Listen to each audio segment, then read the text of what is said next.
Pastor Biggie ojja twebaze Katonda mwawonye okuswala.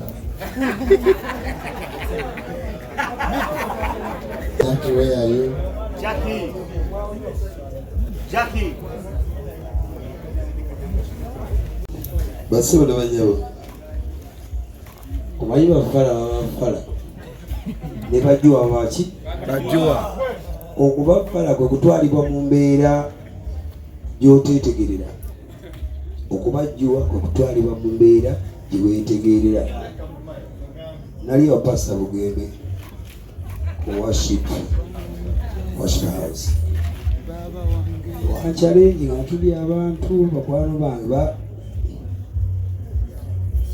wagamba I'll coach you exactly chiwagamba banti Kamili mukama akuwerekera Kamili mukama akuwerekere ne okomangawo ne weebaza abantu bo kuba bonna bansabira ojiga omukyalo emyaka ekyenda yansabira mugambe nzija mu worship.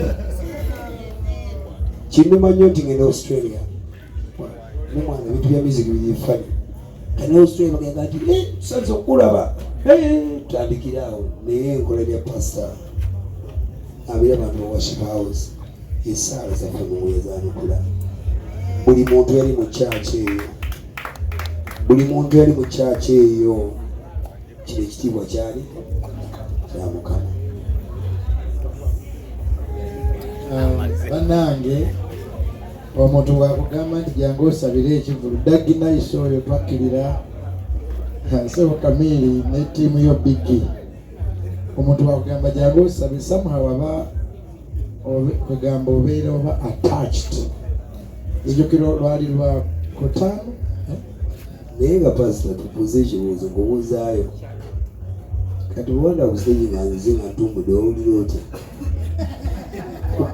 erugogo omanyi mama wange yambuza ekibuuzo nagamba kuba twajja nabo mu konvoyi ne batutwala nagamba natutuse time yatuli omwana wange bamutwala balinga basinda batwala okusala embalu nambuza ne Joseph oba owulira otya nze kankuli kyembambulira mbasaddaaka mba neeyimirira abantu bonna essaawa ezo mba tekiba kitambo okuba ekitambo sikigambo ekituufu mba byange naye kati gulwanda byowulira otya. Chameleon, you are our superstar for years.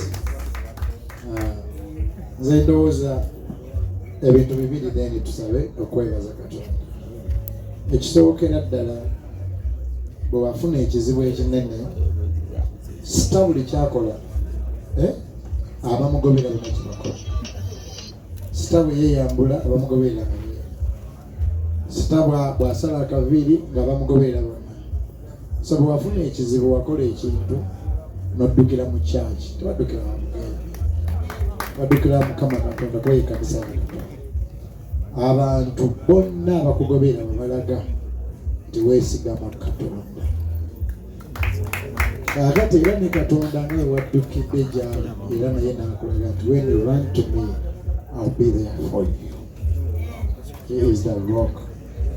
Kati mbadde ngamba nti omuntu bw'ajja naga musabire ekintu nammwe mubeera ku bunkenke bwe bumu lwali oba lwakuna empewo lwe yajja endala lwakuna kwana gwange nakwesona nga sebe saala zo musaawa ze zimu. But I remember at church bonna abaana ne batandika okuga Mukama yamba Kamili twasabye ne bagolola emikono eri erugogo. Akati singa enkuba yazemu n'etonnya era Katonda asigala Katonda tekifuula sitaani into our mind. Like unanswered prayer doesn't make small gods big. Naye Katonda yeebazibwe nnyo yatugenda eri Mukama Katonda ofuna ekizibu ne Katonda teyakuyiye. Yes. Ekyokubiri ndowooza olumu bw'obeera sita for years you may take things for granted. I think it's a new Chameleon now. Otaka kuba Chameleon omupya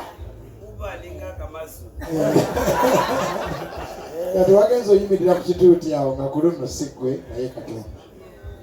Kale n'ekirala nasanyuse nnyo bwe nawulidde nti ebigambo bye nnayogera ku kyaki ate wabisabidde abantu n'otabalangirirako sitaani n'obalangirirako babeerenga ekisaka kya Mose kitasiriire. Yes.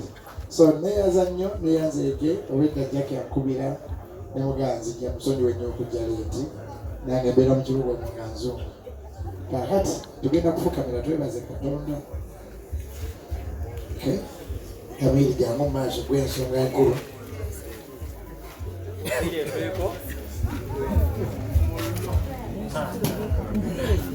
Bigi aliwa mutima yaguze n'engoye empya kati. Ezo bado sizimanyi ezo. Ezo nkani.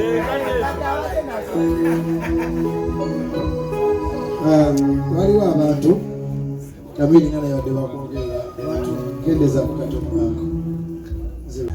So nkwebaza Kamiri omulundi okusembayo obutabulubiza sitaani. Wali osobola okuyita abasamize tubamanyi mu kibuga naye n'otabayita. Kale katwebaza. Ayi Mukama Katonda twafukamira oba twayimirira ku kanisa enansana kendeeza mu kanisa enansana netukusabira twafukamira wetuki ne bamelodi abo netusaba nga tetumanyi how it will be. Ensi yonna negobera Chameleon abalabe be ne balowooza this is it. Naye nkwebaza Chameleon, as big as he is, he knows that you are the bigger of the biggest. Era nkwebaza nti Chameleon yalagiridde abawagizi be bonna nti bw'ofunanga embeera yonna si ssabo si kwerozaloza fukamira osabe Katonda. There is no shame in running to your God.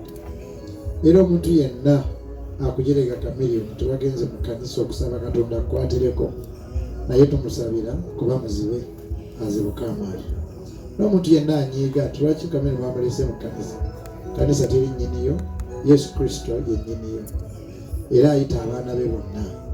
Ayi Mukama wajjuza ekisaawe ekyo nga tebawaanye lubaale nga tebawaanye sitaani yenna naye nga bawaanye Katonda.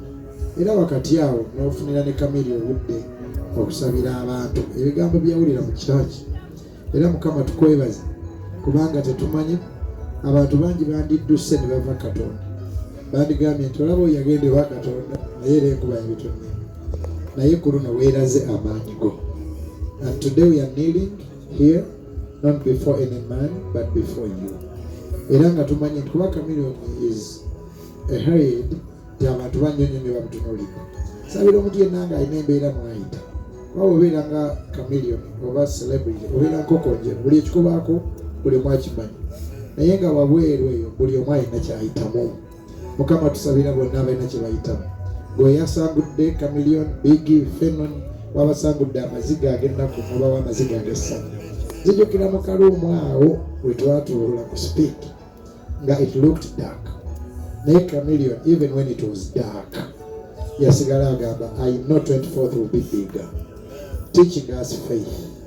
Ayi Katonda, era nsaba olwaleero ojjukize buli muntu yenna mu ggwanga lyonna nti yeggwe eryato lya Nuuwa. Ekikulu ku lyato oluggi luggule mujje gy'ali mwenna. N'ensi bw'eba yakuwaayo nti gwe tokyasoboka. Ayi Mukama, Chameleon yalaze abantu that you run to God. We are kneeling before you to say thank you. Tusabira n'olugendo lwa Australia, tusabira n'omwaka gwonna. Tusabye Mukama nti ebizibu byonna ya Chameleon bye yawangudde bisomese omuntu ali mu kkomera, omuntu ali mu ddwaliro, omuntu ali eyo ng'awulira ayagala nakweyimba mu muguwa. That never give up. Trust in the Lord. Thank you, Father. Mu linnya lya Yesu Kristo tusabye. Amen. What a friend we have in Jesus. Oh, the things He's holding dear. Yeah.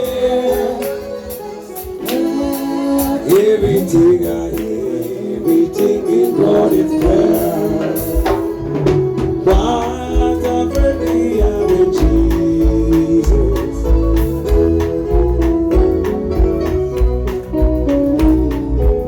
Oh Lord,